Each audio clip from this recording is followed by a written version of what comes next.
sewu Ustadz. Iya. Oke, ditambah Nggih, nyun lagi. sewu. Nggih, nyun sewu Ustadz. Ya. Baik, nggih, pengalaman aja pribadi nggih Ustadz nggih. Hmm. Bukan pengalaman, kebiasaan saya. Hmm. Di dalam doa saya nih Pak, apa Ustadz, Hmm. Hmm. terkadang saya juga berdoa memakai bahasa Jawa. Hmm. Nggih, campur-campur seperti itu. Ya. Nah, Hmm. eh, itu termasuk apa ya? Apakah doa kita itu juga kira-kira sama Allah juga di itu Ustaz? Kan Allah mengenal semua bahasa, kalau menurut saya sih Oh gitu. iya, enggak. Hmm. Soalnya terkadang saya itu sering pakai bahasa Jawa, pakai bahasa Indonesia karena kebiasaan di rumah pakai bahasa Jawa. Jadi bahasa Indonesia itu kayak gimana gitu, sudah terbiasa gitu loh Ustaz. Hmm. Pakai Ya, bahasa ya. Arab, saya Hmm. pakai bahasa Arab itu ya bahasa Arab karena sudah ada turun-temurun atau catatan-catatan dari dulu dari orang-orang itu Hmm. mau pakai bahasa Arab dengan bahasa saya sendiri saya juga belum bisa. Jadi sering saya memakai bahasa Jawa. Itu Hmm. gimana Ustaz? Oke, oke. Nanti dulu saya dengar dulu lah, gitu ya. Coba, ini dari Mbak Nadira masih ngajar ini? Kelihatannya kok masih ngajar ini. Ya, Mbak Nadira. Coba Pak Hasan, gimana Pak Hasan? Ustaz, Nah, nih, eh, pendekatan yang disampaikan oleh Zardan itu salah satu dari sekian ilmu yang harus kita pelajari. hmm, Adapun dalam pelaksanaannya, seperti ya Gusti, Duh Gusti, itu secara budaya dibolehkan. Yang penting, hati mengatakan bahwa yang dimaksud rububiyah, seperti yang disampaikan Ustaz Zardan tadi, empat itu masuk di sana. Jadi tidak sekedar, dan yang memimpin itu makanya dipilih orang yang dalam keadaan kutip tokoh. Karena tokoh itu dianggap alim, tokoh itu dianggap dekat dengan Allah. Sehingga bahasa-bahasanya pun dengan kata-kata.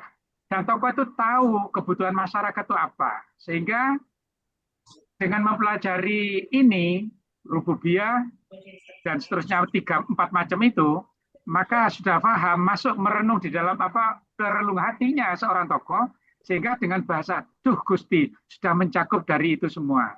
Begitu pula yang disampaikan Ustadz Faisal. Jadi tujuannya adalah itu pakai bahasa apa ya roh yang tidak tersebut bahkan yang asyifa ketika akan mendoakan kesembuhan maka asyifa ada kalanya disebutkan bahkan dari salah satu tokoh Ustadz mantan ketua Muhammadiyah itu siapa yang dari MTP itu sifat Allah itu 100 satunya adalah asyifa yang tidak disebutkan itu memang Tapi semacam Syafi, bukan Syifa tapi Asik. Syafi. Ya Syafi. Saya ada untuk Iya. ikatan itu makanya perlunya dipelajari lebih afdal memang seperti yang tekstual sudah diajarkan namun tidak ada larangan karena Allah Maha mengetahui bahasa apa saja bahkan bahasa kolbu dari yang memimpin doa itu yang berdoa itu Allah mengetahui namun demikian dari syariat yang diajarkan itulah yaitu lebih tepat yang kita pakai seperti itu sehingga tidak khawatir menyimpang dan kami percaya orang yang ditunjuk tokoh-tokoh itu dalam berdoa memakai duh Gusti itu sudah pendekatannya sudah pendekatan mencakup rububiyah seperti yang disampaikan oleh Ustaz Zardan. Mungkin itu dari pandangan dari saya. Terima kasih. Oke, oke, oke. Saya ingin dengar ini. Ini Mbak Nadira masih ngajar ini ya? Iya Ustaz, Oh, sepertinya coba, masih coba. Iya, mengajar. iya, iya. Coba Mbak Lita, Mbak Lita. Mbak Lita bisa enggak? Saya nyimak saja, Ustaz. Iya, Masih nyimak belajar. saja. Iya, iya, iya. Oke, nggak apa-apa. Kalau masih ribet dengan babynya ini ya. Oke, oke. Mbak Nadira ini masih ngajar juga kan kelihatannya ini ya. Oke ya, begini. Kalau di dalam Al-Quran itu disebutkan dengan istilah asma, ya. asma, ism atau sesuatu yang musamma. Musamma itu artinya dinamai, nama atau dinamai. Sesuatu itu dinamai ya sehingga yang dimaksud itu jadi benar. Karena penamaan itu benar sumbernya dari kebenaran.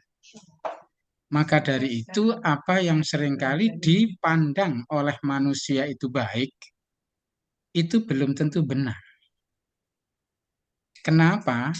Karena kebenaran itu datangnya hanya dari Allah saja. Ya, itu harus konteksnya ke sana. Kalau membaca surat Al-Kahfi ya, Pak Faisal ya, Qulil haqqu mir rabbikum itu ya. Jadi kebenaran itu datangnya dari Allah gitu ya. Maka falatakunanna minal mumtarin, falataku minal mumtarin gitu ya, jangan usah ragu-ragu dan sebagainya. Apalagi di sini yang membuat nama itu adalah Allah sendiri. Ya, dan Allah sendiri yang menyebut itu adalah husna.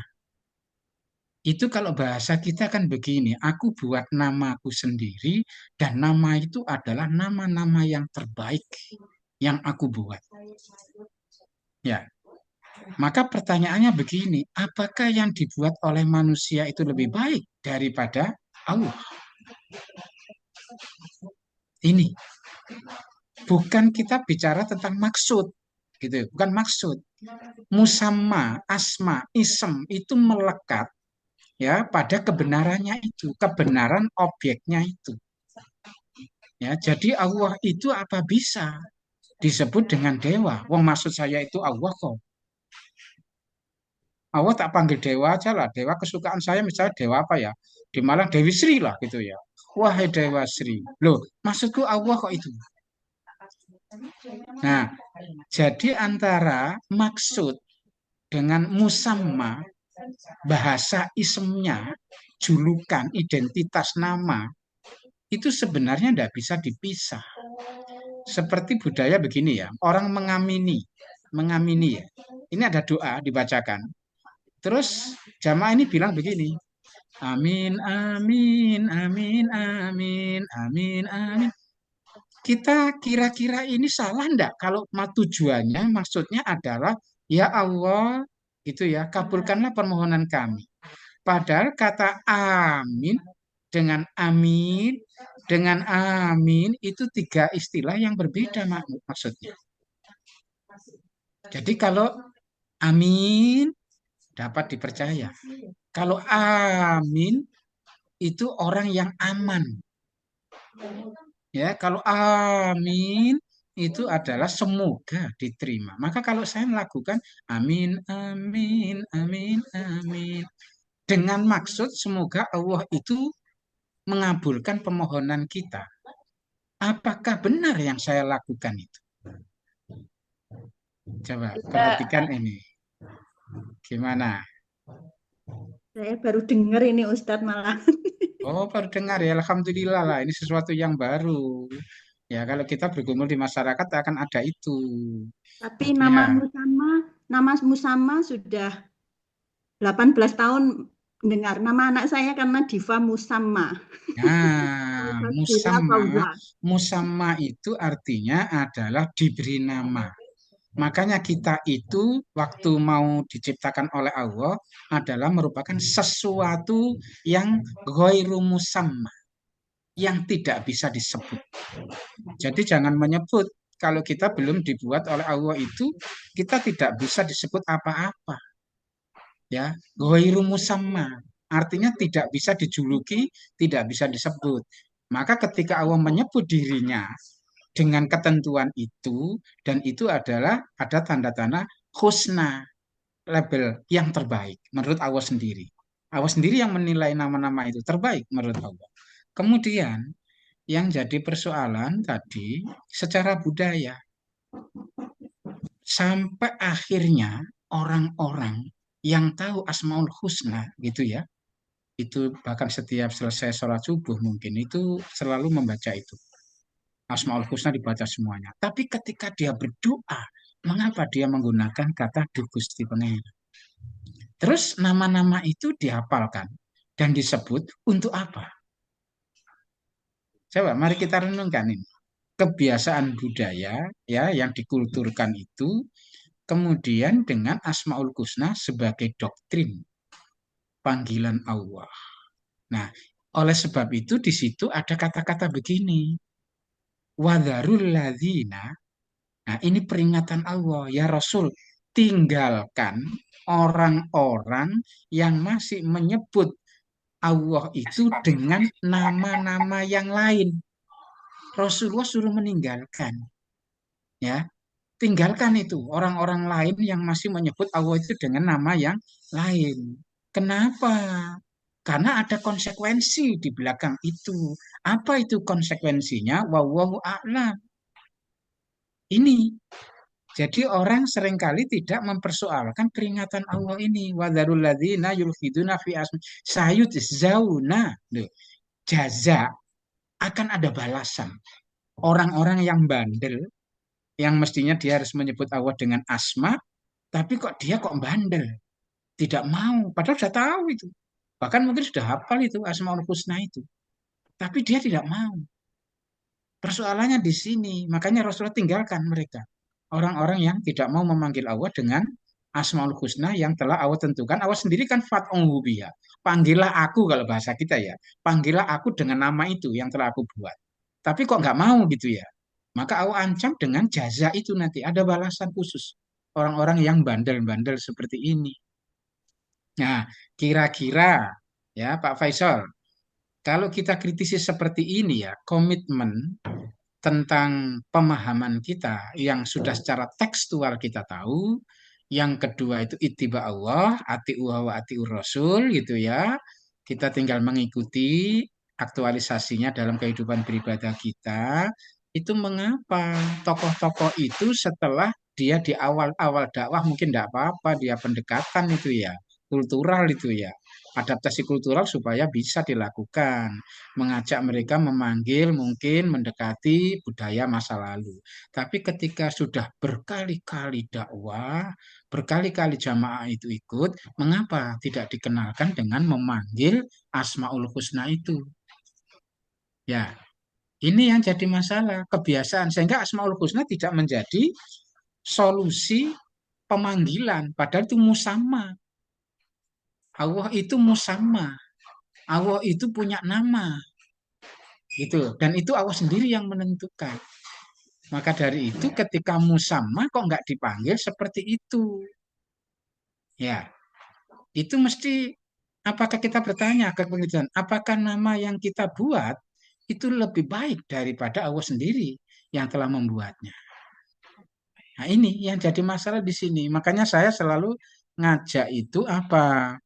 Kalau kita berdoa, panggil aja lah, sesuaikan dengan kebutuhan kita. Asmaul Husna sudah memfasilitasi itu. Misalnya kita butuh ilmu, maka kita mohon kepada Allah, ya Alim, ya Alim, ya Alim gitu ya. Itu kalau kita minta rezeki ya panggil aja Allah, ya Rozak, ya Rozak, ya Rozak. Itu ya. Kalau di luar Asmaul Husna tadi ya Allah, Allahumma Robban Nas, Anta Syafi, ya Isfi gitu ya. Isfi kan Syafi, Isfi kan gitu dah. Iya, jadi kalau ya Allah ya Alim, Allahumma alimni majahil itu kan gitu dah. Sesuai gitu loh, relevan gitu loh. Penyebutan itu relevan ya. Jadi kalau kita minta apa ya lunak hatinya, maka kita berdoa ya Allah ya Latif, ya Latif, ya Latif yang Allah maha lembut ya, gitu ya. Lembutkanlah, lunakkanlah hatiku ya Allah, gitu loh. Jadi antara sebutan musamma dengan permintaan itu relevan, gitu loh. Jadi bukan digebyah uyah, itu dalam penelitian disebut dengan mengeneralisasi. Duh Gusti Pangeran minta rezeki, minta ilmu, minta sehat gitu ya. Bahkan mungkin minta istri gitu ya, minta anak, minta cucu yang gitu ya. Cukup duh Gusti Pangeran. Padahal Allah sudah kasih itu. Ya, misalnya apa saja gitu ya. Ya Rohman, mungkin orang butuh kasih sayang gitu ya. Ya Rahim, ya Hayyu ya Qayyum, yang Maha Hidup. Aku ini kok kempis-kempis nafasku Senin Kemis, gitu ya. Ingin panjang umur, gitu ya. Ini Gus Nat, Ya, jauh. Ya, Tapi ya. terkadang banyak itu sudah hafal dengan Asmaul Husna, tetapi artinya terkadang kan banyak yang belum Ah, tahu. Itu permasalahannya Ustadz. itu itulah akhirnya orang tidak bisa khusyuk, tidak bisa fokus. Makanya sekarang orang harus mempelajari tadabbur itu. Bahkan ada buku khusus ya, oh sayang ya, saya ada di rak buku itu ya. Itu tentang kajian Asmaul Husna, khusus bukunya. Asmaul Husna. Itu bagus, warnanya putih yang saya miliki itu agak tebal gitu ya.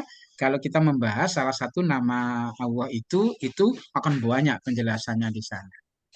Ya, oke ya, ini tentang asma wa sifat. Ya, tadi siapa? Eh, Mas Zardan itu tidak menjelaskan kaitan antara asma dan sifat. Ya, asma dan sifat. Asma, musamma, nama-nama itu banyak itu ya. Itu sifatnya apa? Sifatnya adalah sifat kudroh, kemampuan. Ya, jadi kalau kita itu misalnya mengatakan ya kholik gitu ya. Ya Allah ya kholik gitu ya. Allah itu punya nama namanya kholik. Itu artinya Allah itu mampu menciptakan. Jadi musamma kholik itu dikaitkan dengan potensi kemampuan untuk mencipta. Ya alim gitu ya. Allah itu ya Allah ya alim. Artinya Allah itu sanggup gitu loh, mengajari manusia itu kemampuan wa alamal insana malam ya'lam, yang mengajari manusia apa-apa yang mereka tidak tahu. Wa alamal adamal asma'akulah, alama dia alim, mampu dia, alama dia ya kholek karena kholako. Nah ini Mas Yardan tidak kaitkan ini tadi ya antara asma dengan sifat ya. Kemudian tadi seperti ada pembahasan begini antara pendekatan satu dengan pendekatan yang lain. Itu ada hubungan ya, hubungan take and give lah, mungkin begitu ya, Mas Ardan ya. Jadi ada kaitan antara satu pendekatan dengan pendekatan yang lain. Saya tanya Mas Ardan, apakah mungkin orang memahami asma wa sifat ya tanpa didahului rububiyah? Mungkin nggak Mas Ardan? Mungkin Ustaz. Mungkin. Gimana Mungkin. mungkinnya? Allah Mungkin itu kholik misalnya. Gimana? Anda bisa memahami Allah itu kholik. Dari mana Anda tanpa rububiyah? bingung Ustaz. Oh, masih bingung. Jadi begini ya, saya beritahukan kepada semuanya bahwa hubungan antara empat pendekatan, rububiyah, mulkiyah, asma wa sifat, kemudian uluhiyah, itu ada kaitannya semuanya. Tapi lebih banyak akan bersifat hierarkis. Hierarkis, ya, hierarkis. Ada tingkatan-tingkatan. Ya, yang paling rendah itu adalah tauhid rububiyah. Ini level pertama yang harus dipenuhi. Harus memahami ini. Kalau sudah memahami ini, maka bisa ditingkatkan kepada pendekatan berikutnya, yaitu pendekatan mulkiyah.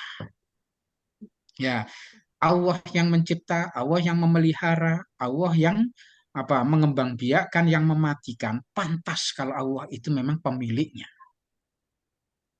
Ya, karena dia pemiliknya, ya, pemiliknya yang berkuasa, maka level berikutnya bisa kita naikkan, yaitu apa? Asma wa sifat. Oh ya pantas. Allah itu yang menciptakan yang ini itu kemudian dia memiliki nama-nama sesuai dengan kemampuan potensinya. Ya, jadi kalau Allah itu yang melakukan, menciptakan dan seterusnya, yang merawat dan seterusnya, kemudian dia yang berkuasa, dia yang memilikinya juga, kemudian Allah itu memberikan nama-nama, loh, aku kenalkan diriku itu seperti Asmaul Husna itu. Seperti ini, orang akan paham. Kenapa? Karena fakta-fakta penciptaan, ya, fakta-fakta kepemilikan itu sudah ada pada diri Allah. Maka ketika kita sudah mengenal semua asma wa sifat dengan kudrohnya itu, maka yang terakhir levelnya adalah uluhiyah. Kalau begitu memang Allah satu-satunya ilah yang layak untuk disembah. Makanya uluhiyah itu tingkatan paling akhir. Ya, tidak bisa kita mempelajari langsung uluhiyah, itu tidak bisa. Makanya harus melalui pendekatan hierarkis ini. Itulah namanya konsekuensi logis. Misalnya begini, orang tidak bisa memahami pendekatan uluhiyah tanpa didahului dengan pengenalan asma wa sifat. Orang tidak akan bisa memahami asma wa sifat tanpa memahami mulkiyahnya. Orang tidak akan bisa memahami mulkiyahnya tanpa memahami rububiyahnya. Nah, bisa dipahami di sini.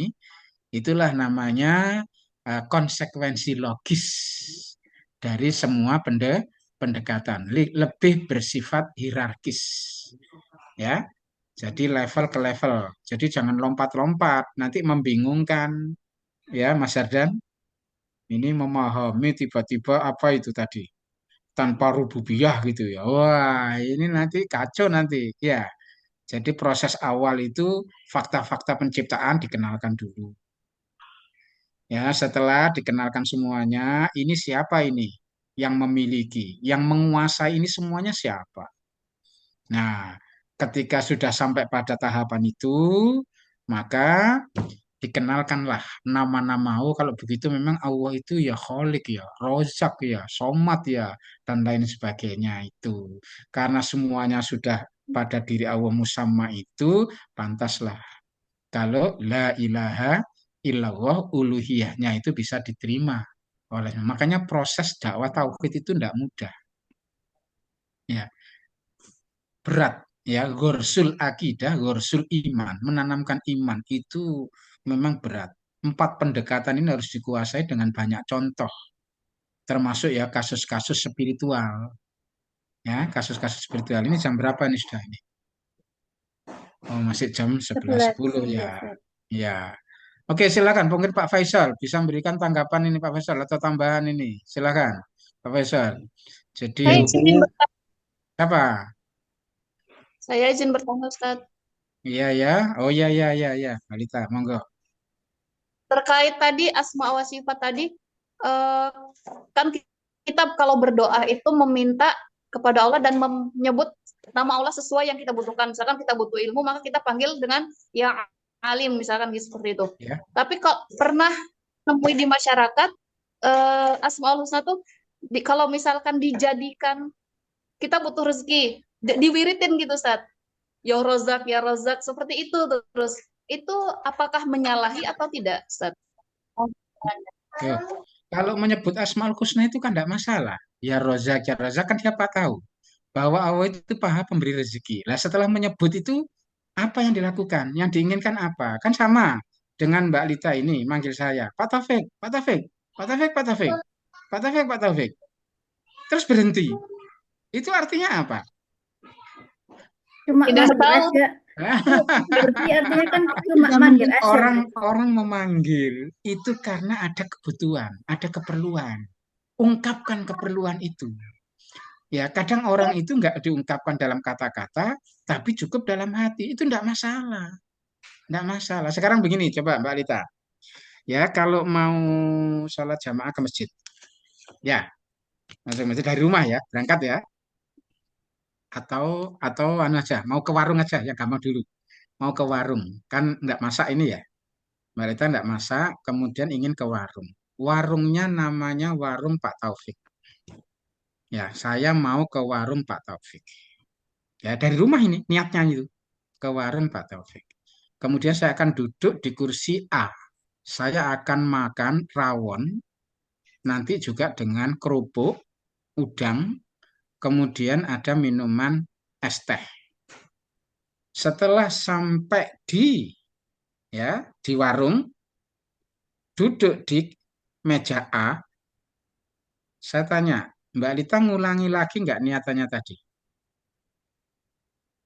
I, Sudah duduk ini Ustaz. di warung, ini mejanya meja A ini, ya. Sudah disiapkan itu pesanannya karena pesan duluan. Sudah di depannya ada makanan. Sebelum dimakan masih ngulang lagi nggak? Enggak. Saya mau ke warung Pak Taufik, duduk di meja A, gitu ya, makan nasi rawon, kemudian lauknya kerupuk, kemudian minumnya es teh. Perlu diulang enggak itu? Tidak, Ustadz. Tidak. Kenapa Tidak. tidak? Bahkan sudah dari awal. Hah? Gimana? Ya karena sudah minta dari awal, maksudnya udah tahu tujuannya kemana sih itu, Ustadz. Tujuannya Ah, apa? oke. Sekarang Mbak Lita kalau mau sholat dari rumah berangkat ke masjid, sudah berdiri, sudah imam sudah takbir Allahu Akbar. Saya tanya, Mbak Lita masih ngulang doa lagi enggak? Niatannya. Usolli Oh, dan enggak. seterusnya. Enggak ngulang. Enggak. Enggak. Enggak ngulang. Enggak. Langsung, maksudnya kan tujuannya mau sholat nih. Sholat Ya. duhur, ya enggak. Hmm. Misalnya gitu. Jadi Hmm. langsung sholat aja. Langsung salah saja. Oke. Kalau ada orang yang ngulang gimana? Ya enggak apa-apa juga. Ya sama dengan saya tadi ke warung ya. Saya duduk tadi ya. Saya mau ke warung Pak Taufik, duduk di meja A, makan nasi rawon. Itu ya. Ya, niat itu perlu berlapis-lapis, berulang-ulang atau sekali sebenarnya. Sekali. Kalau Hmm? niat. Niat Kalau sekali. yang saya, Ya, berarti di dalam niat itu sudah cukup jelas. Allah itu kan tahu. Ya kan? Tahu. Jadi tanpa diucapkan pun, tapi dalam hati itu sudah cukup bagi Allah itu. Ya, ya'lamul jahro minal qauli wa ya'lamu ma taktumun. Apa yang kamu sembunyikan itu juga tahu, yang kamu jelaskan itu juga tahu. Allah itu, ya. Bahkan yang keras-keras tidak jadi masalah ya. Dibatasin nggak harus baca 100 kali seperti itu. enggak apa-apa, Tidak masalah. baca-baca ya rozak, ya rozak, ya rozak, ya rozak, ya rozak. Tapi jangan lupa endingnya. Kalau sudah manggil itu butuhnya apa? Itu loh. Ya, ada orang yang suka begitu, tapi dia tidak minta. Ya, padahal ngapalkan Asmaul Husna sampai selesai. Setelah selesai, ya sudah selesai. Dia nggak minta apa-apa. Asmaul Husna disebut semua 99, tapi dia tidak minta apa-apa. Iya kan? Sama dengan saya dipanggil Pak Taufik, Pak Taufik, Pak Taufik, Pak Taufik, Pak Taufik, Pak Taufik, Pak Taufik, Pak Taufik, di mana-mana Pak Taufik, sampai nyuci Pak Taufik, Pak Taufik, Pak Taufik, Pak Taufik. Itu setelah itu apa? Nanti jam 10.20 kita Zoom. Saya merasa tersindir itu Ustadz, soalnya saya wapri begitu. Alhamdulillah, alhamdulillah. Saya Jadi wapri begini, begitu soalnya. al-musamma itu ya ada korinnya. Korinnya itu ada sesuatu yang melekat, ya, yang melekat, yang Allah itu yaf'alu ma yasha. Ya, artinya Allah itu berbuat dengan kodrohnya, sesuai dengan namanya, akan mensikapi, menanggapi hambanya yang menyebut-nyebut itu. Allah itu siap dengan itu, gitu loh. Ya, kalau Allah itu disebut Ar-Razzaq, Allah itu siap yarzuqu ma yasha. Maka minta, oh gitu loh. Ya, minta. Jangan setelah menyebut itu terus diem gitu loh. Malah tangannya ditutup gini. Begini. Loh, belum minta itu tangannya ditutup begini. Nah, saya melihat begitu itu kan heran gitu Dalam loh. hati, Ini Ustadz. ada orang menyebut, tapi kok gak minta gitu loh. Yang konyol lagi itu ada orang menyebut-nyebut, gak tahu artinya, juga gak minta, juga gak merasa. Nah, ini juga aneh itu malah. Aneh gitu, ya. Ya, Bu Wahyu ya. Ustadz, Nah, apakah ini mungkin sebentar. Ini biar Pak Faisal. Biar Pak Faisal nambah ya Saya Pak Faisal. ketika saya mampir ke sholat maghrib malam Jumat di Pondok Pesantren Al-Hikam, Yai Haji Hasyim Muzadi almarhum. Iya. Nah, selesai sholat, karena malam Jumat mereka membaca Yasin.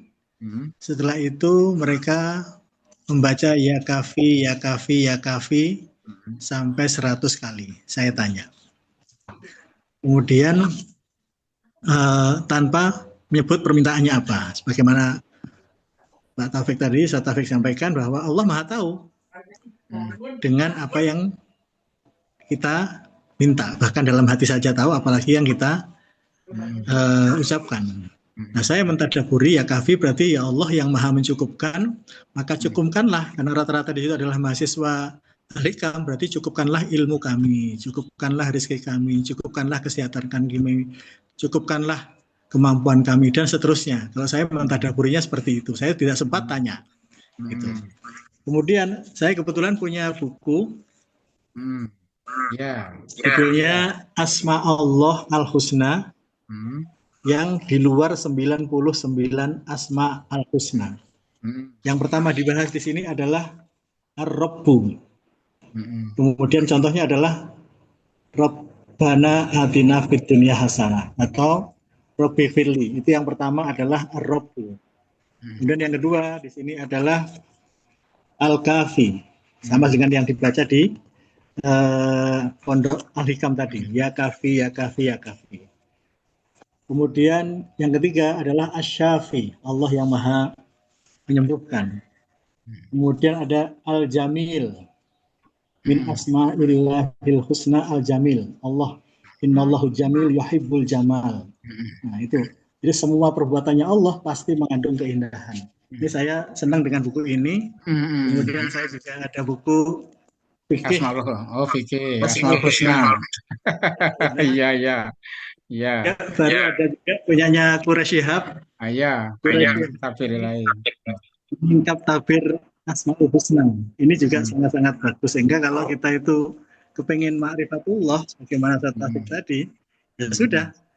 Sering-seringlah kita merenung, membaca Asmaul Husna, tidak hanya sekedar membaca atau dihafal, tapi berusaha dipahami. Kemudian saya ajarkan kepada jamaah saya, praktek Asmaul Husna yang paling sering adalah ketika kita naik motor, pasti kita kepingin jalannya itu lancar. Saya tanya kepada jamaah, membaca apa kalau naik motor? Ya biasanya lihat jalan, tidak membaca apa-apa. Maka saya sampaikan nama Allah yang baik, yaitu apa? Ya Fattah, Ya Fattah, Ya Fattah. Allah yang maha membuka segala sesuatu, termasuk yang membuka jalan supaya lancar. Kemudian yang kita inginkan juga dalam perjalanan adalah kita diberikan keselamatan. Maka ya salam, ya salam, ya salam. Maka ucapkan ya Fattah, ya salam, ya Fattah, ya salam. Suatu ketika ada jamaah yang 2 minggu kemudian dia memberitahu, Pak Ustadz, saya punya pengalaman. Suatu ketika saya mau lewat ke pasar besar itu sulit sekali untuk nyebrang jalan. Jalannya penuh banget. Terus saya ingat dengan Pak Ustadz mengajarkan ya Fattah, ya Fattah, ya Fattah, yang maha membuka segala sesuatu. Baru saya ucapkan beberapa kali, itu langsung jalan seperti longgar, saya dibiak katanya gitu. Itu tanpa menyebut ya Allah longgarkanlah jalan gitu kan, enggak kan? Karena dalam hatinya kan dia sudah mengetahui.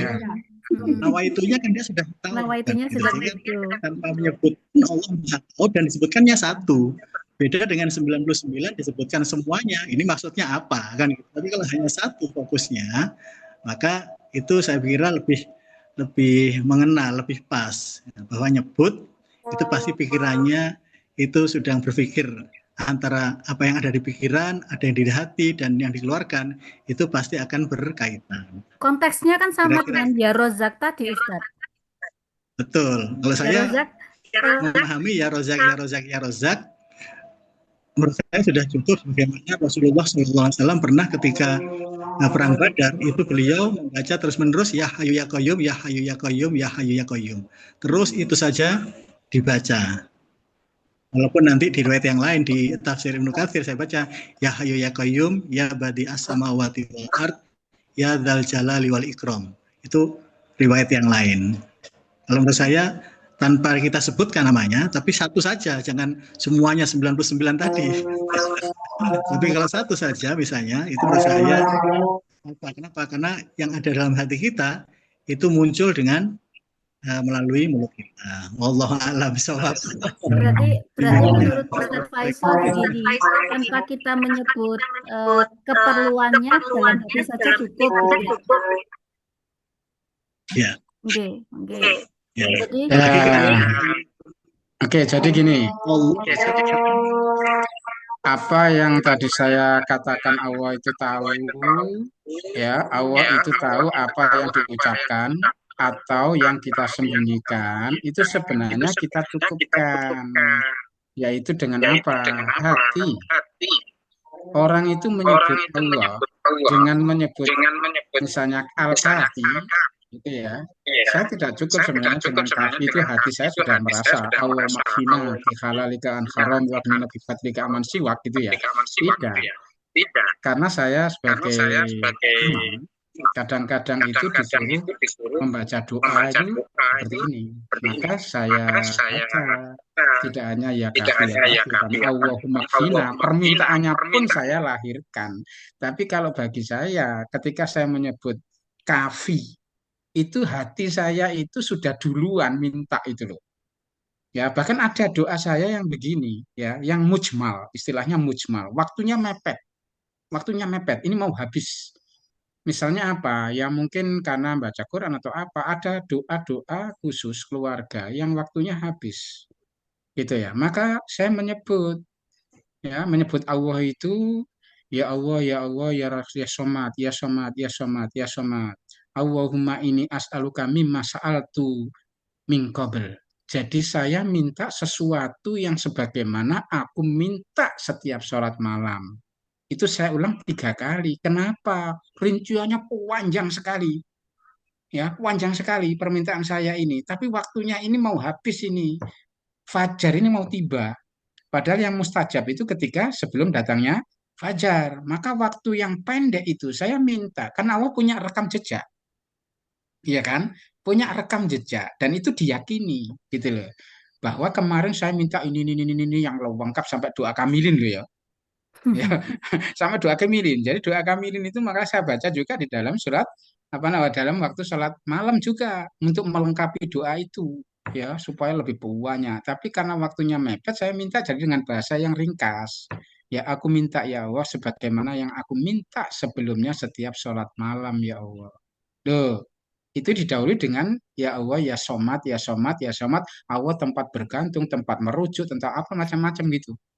Ya, jadi gini, kita menyebut Asmaul Husna itu sudah didahului dengan suatu niatan. Makanya kalau tadi di mana itu di Al-Hikam ya. Ya kafi, ya kafi, ya kafi, ya kafi. Tidak masalah. Karena dalam hatinya itu mintanya kan banyak sekali itu. Sudah ada. Ya itu ada greget saut itu. Antara yang ada dalam hati dengan musamma yang disebutkan bil qaul itu ya. Namanya menyebut ya kafi. Jadi seperti Pak Faisal tadi sudah betul, memang sudah ada niatan dalam hati. Allah itu tahu itu semuanya gitu loh. Jadi tidak harus pakai atau diucapkan dengan jahar gitu ya. Itu Allah sudah maha dengar itu. Makanya kalau ada sahabat yang waktu itu doanya kencang banget gitu ya. Karena mintanya itu mungkin stressingnya minta sampai keras suaranya. Ditegur oleh Rasulullah. Ya, kamu itu tidak berdoa kepada Tuhan yang tuli gitu. Itu dikarenakan dia itu teriak-teriak. Oh, doa kok teriak-teriak gitu loh ya. Oh, dalam hati aja Allah itu tahu kok, teriak-teriak gitu loh ya. Maka dari itu banyak hal ya yang terkait dengan masalah asma was sifat ini ya. Oke, waktunya masih ada enggak ini? Masih cukup ya? Ya, Ya, konteksnya gimana? mungkin sekarang kalau teriak itu lagi capek Ustaz.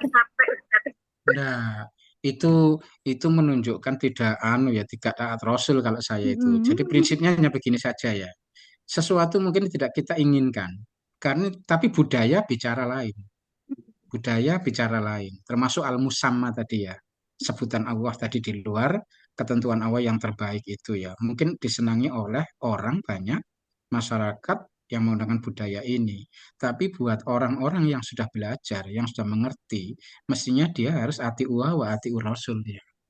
Karena dengan ati'uha ati'ur rasul itu bisa dijanjikan faizun. Ya, kemenangan dia. Kita menang melawan nafsu kita. Nafsu kita ingin mengikuti budaya. Tapi ternyata ketaatan hati kita lebih lebih prioritas. Jadi prinsipnya itu ketaatan di sini. Ya, jadi bukan toleransi tapi ketaatan gitu loh. Ustadz, apakah Ya, mungkin kalau seseorang itu beriman pada satu pendekatan, tapi kafir dalam pendekatan lain? Kalau menurutnya ilmu tauhid, misalnya kayak kaum kafir Quraisy gitu nggih, mengakui rububiyahnya Allah tapi menolak uluhiyahnya dengan menyembah berhala. Kalau dikontekstualkan sekarang itu manusia dengan hati, Ustadz. Itu itu ndak bisa. Iman itu kan ada dalam hati itu, terpati Mm-mm. dalam hati, terungkap dengan ucapan, ya, dibuktikan Tindakan. tindakan. Jadi tidak mungkin itu. Itulah yang mungkin dalam Islam disebut dengan sifat kemunafikan. Mm-mm. Pragmatisme itu sebenarnya kalau orang sekarang menyebut itu. Selama dia diuntungkan, dia mau menggunakan itu. Makanya dikatakan wa minan nasi mayaqulu amanna billahi wa bil yaumil akhir wa ma hum bimumin. Ya, padahal mereka tidak beriman, tapi mengatakan kata-katanya itu beriman, amanah. Ya, wa idza laqul ladzina amanu qalu amanah. Kalau ketemu orang beriman itu dia mengatakan amanah. Tapi kalau kembali ke grupnya, komunitasnya, nah itu hanya mustahziun. Hanya abang-abang lambe saja gitu ya, lipstick saja gitu. Abang-abang. Iya, hanya begitu saja itu. Oke, Nah, Ustadz. jadi tidak konsisten dengan ucapannya. Nah, makanya kita disuruh memperhatikan ketika kita minta, berdoa loh nih ya, minta ya. Mm-mm. Orang-orang kafir di Quran itu, Pak Faisal mungkin bisa tunjukkan anunya. Pak Faisal ini sholat enggak ini? Ini sholat Ustadz yang para laki-laki Laki-laki Tugas sholat. Saya mengimami Kak, Ustadz. karena saya yang mengendalikan, jadi saya nggak bisa sholat ini Mas. Sudah tadi ini ya. Jadi begini, apa namanya, orang-orang penyembah patung Mm-mm. itu di Quran itu diingatkan oleh Allah.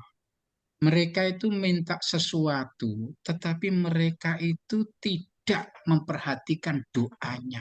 Minta kok kepada patung, ya. Patung itu yanduruna wala yubsirun. Loh, ini Quran ini. Patung itu yanduruna wala yubsirun. Artinya apa itu? Patung itu memang menghadap ke orangnya itu, yang minta-minta itu, nyembah-nyembah itu. Tapi sebenarnya patung itu layub sirun. Artinya tidak tahu apa-apa dia. Ya, dia melihat tapi tidak tahu. Dan apa yang dia terima dari ungkapan doa-doanya orang banyak yang minta-minta itu, gitu ya. Dia tidak bisa mengabulkan maupun menolak. Maka dari itu ketika nanti di akhirat ya orang-orang yang menyembah patung, yang memanjatkan doa kepada patung itu ditanya oleh Allah patung-patung itu, "Kamukah yang menyuruh manusia itu menyembah kamu?" Maka dijawab oleh patung, "Tidak. Mereka yang mempertuhankan aku." Loh, jadi manusia sendiri yang salah. Ya, jadi bukan patungnya, tapi manusianya yang salah. Ini artinya apa? Ada orang Islam yang berdoa kepada Allah, tapi dia tidak memahaminya. Maka salah satu cerita ini ya, doa di apa? Ada khotib ini ya. Khotib Jumat itu di mimbar berdoa setelah khutbah. Khutbahnya pakai bahasa Arab. Ini waktu di Madura saya, di Pamekasan ya. Dalam rangka penelitian, sholat Jumat, saya sholat di sana, khotibnya itu khutbahnya baca pakai bahasa Arab. Kenapa pakai bahasa Arab? Saya tanya, karena Rasulullah itu menyampaikan dulu pakai bahasa Arab. Kita disuruh mengikuti Rasul. Ya, oke, sudah tidak masalah-masalahkan itu. Tapi ketika yang namanya imamnya ini orang yang nggak mengerti bahasa Arab, karena baca, ada yang keliru. Kelirunya bagaimana? Keliru bacaannya begini doanya. Robbana apa? Allahumma inna nas Robbana inna nas'alukal jannata wan nar. Jadi tidak ada kata-kata wala anar. Aku minta, wahai Tuhanku, minta surga, bukan neraka. Allahumma inna nas'alukal jannah wala anar. Lanya itu tidak ada. Langsung gandeng anar. Jadi ya Tuhan kami minta surga dan neraka. Nah, coba sekarang kita tadi bicara maksud ya tadi ya. Pak Faisal juga menerangkan maksud ya. Maksudnya Iya. itu ini minta surga bukan Nah, neraka, tapi kata-kata yang keluar itu kan sama dengan musama tadi, yang dinamakan doanya mintanya adalah surga dan neraka bareng-bareng. Nah, yang seperti ini bisa dibenarkan dah. Iya kan? Mungkin Bermasalah.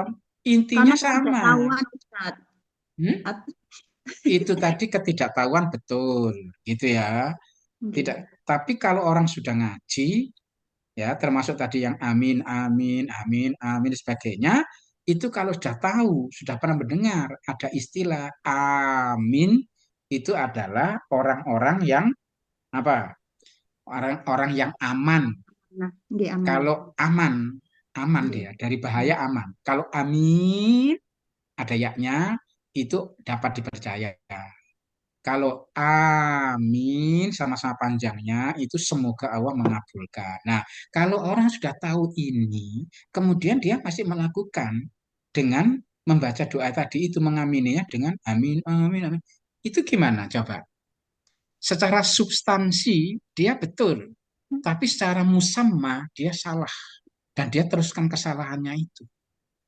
Bagaimana mungkin orang yang sudah belajar nerus-neruskan kesalahan? Wala takfu ma laisa laka bihi ilmun kan gitu ya. Al-Isra itu 36 itu. Janganlah kalian ikut-ikutan melakukan suatu perbuatan yang kalian tidak punya pengetahuan, pendengaran, penglihatan dan hati akan dimintai pertanggungjawaban. Itu surat Al-Isra 36. Jadi kalau kita sudah kajian, sudah ngaji, sudah belajar, berhenti kita menyebut yang tidak ada kebenarannya itu. Jadi jangan menyebut nama Allah dengan sebutan yang tidak lebih baik daripada Allah sendiri membuat namanya disebut Asmaul Husna. Ya, itu bermasalah kita. Di hadapan Allah bermasalah. Ya, tapi ya terserah buat manusia yang masih menyatakan secara budaya itu mungkin lebih dekat dengan jamaah. Ya silakan. Kalau saya enggak. Ya, saya mengajak justru ud'u ila sabili rabbika kan gitu kan? Bil hikmati. Ajaklah ke jalan Allah bil hikmah. Bil hikmah artinya apa? Dengan pemahaman mendalam. Ya, pemahaman mendalam tentang Asmaul Husna tadi itu. Jadi kalau manggil Allah ya sesuai dengan nama yang Allah buat sendiri. Jangan buat-buat sendiri. Belum tentu itu lebih baik. Jelas itu. Mesti lebih jelek itu. Ya, itu. Maka dari itu kita harus melakukan muhasabah sekarang ini, evaluasi diri nih. Kalau masih masih menggunakan pendekatan budaya. Kalau saya tinggalkan lama itu. Ya, di CMM, grup CMM itu pernah saya ingatkan ini. Ya, saya diprotes itu banyak orang itu Pak Taufik jangan terlalu kaku, jangan terlalu keras. Manggil Allah tidak harus begitu. Kan mereka menggunakan Dukusti Pangeran. Itu saya kritisi ini, saya bilang, alangkah baiknya kalau dikembalikan kepada Asmaul Husna. Kita ajari Asmaul Husna. Nah, terus kok saya di komen begitu? Ya, jangan terlalu keras mengajarkan Islam sebagainya. Loh, ini justru Allah sendiri loh yang mengancam itu. Ya, wadarul ladzina yulhiduna fi asma'i sayujzauna ma kanu ya'malun. Tinggalkan Muhammad, orang-orang yang masih menyebut Allah dengan nama yang lain, mereka akan mendapatkan balasan dari Allah. Loh, pembandelnya itu ada balasan. Saya mendengar ini sudah khawatir, takut saya. Ya, hati Rasul alakum turhamun taat Allah taat Rasul agar disayang, dirahmati Allah. Maka saya tinggalkan itu. Ya, nah, masyarakat yang masih kolot, masih tradisional, masih taklid, ya tetap pegang itu. Tapi dia akan diminta pertanggungjawaban itu pendengaran penglihatan dan hati. Sudah mendengar, sudah tahu Asmaul Husna kok nggak dipakai. Semua doanya hanya satu, Duh Gusti Pangeran, Duh Gusti Pangeran. Lah untuk apa Allah itu memberikan nama sebanyak itu? Coba kita renungkan. Untuk apa? Iya kan? Itu Allah termasuk sendiri. yang selain 99 bukan? Iya, boleh, boleh. Kan di Quran itu. Kan di Hmm. Qurannya ada. Seperti Maksudnya tadi yang nggak loh. ada di Quran gitu nggih? Iya, itu kan ada. Yang di atas apa yang di luar Quran jangan. Yang di Hmm. dalam Al-Qur'an di luar 99 bisa. Ya, seperti Allahumma Rabban nasi adhibil baksa anta syafi. Lu itu mutafakun alaih itu. Bukhari Muslim loh hadis itu. Ya, jadi kita boleh menyebut ya Allah ya Syafi. Ya Syafi, ya Syafi. Itu boleh. Ya, itu nama di luar Asmaul Husna. Iya, Al-Kafi dan sebagainya gitu ya. Oke, Oke ya, Ustaz. saya kira ini hari ini untuk apa namanya pertemuan cukup cukup lumayan ini pendekatan asma ini ya. Oke, Ustaz. Ya, pendekatan ilahnya ini belum ini, tapi ya semoga semuanya nanti bisa ya sambilan lah mendalami tauhid ini. Tapi Ada paling tidak saran untuk itu apa untuk saya nanti apa Ustaz yang bagian hari akhir saya harus membahas bagaimana apa masa apa? itu kan saya bagiannya itu membahas hari akhir Ustadz. Oh hari akhir, oh iya. Kalau perlu nanti ya coba di browsing dulu di YouTube hari akhir Ustadz Zulkifli. Oh Ustadz Zulkifli, nggih. Ustadz Zulkifli tentang hari akhir ya. Mhm. Itu ada videonya. Dari saya juga ada videonya, tapi kalau dikirim melalui WA tidak cukup, terlalu berat bebannya. Mhm. Ya, oke itu Ya, bisa Ustadz. rujuk ke sana. Untuk minggu depan siapa? Untuk minggu depan sebentar saya cek. Minggu depan itu saya ya. Ya apa lali. Untuk UTS-nya pripun Ustadz? Hah? UTS-nya pripun? OTS-nya nanti saya kirim tugas. Oh nggih, nggih Ya, siap-siap. kirim tugas, kemudian jawabannya juga dikirim ke grup WA kita. Nggih. Ya, Untuk minggu depan antara manusia, jin dan malaikat siapa yang terbaik? oh ya. Aduh. Oke, siapa? Nah, Siapa? Gulita. Saya Bulita. Ya, Iya, Bulita. Ustaz. Ya, Bulita siap. Insya Allah siap. Oh ya, ayo. Ini babynya Semangat gimana itu terus. nanti ya? Babynya semoga ada Dititipkan. yang mau dititipkan. Ya wes, ya ya oke oke. Nanti kalau memang nggak harus 100 menit, bolehlah 50 menit saja khusus untuk Bulita ini ya, karena babynya ini ya. nggih Oke oke Ustadz. ya. Tapi saya minta bisa presentasi tepat waktu ya. Silakan dibuka ya untuk minggu depan ya. Nggih Ustadz. Ya, supaya kita tidak ada gangguan. Ini tadi alhamdulillah ini. Ya, diskusi kita Saya cukup juga nih lumayan ini. Ustaz. Ini Lumayan dan saya Pak ya, Pak Faisal tadi sempat menunjukkan buku-buku ya tentang Asmaul Husna. Itu Nggih. Anda bisa ikut memiliki itu. Tapi yang bahasa Indonesia aja, kalau nggak bisa bahasa Arabnya, gitu ya. Saya sudah Ya, punya Ustadz. yang bahasa Indonesia.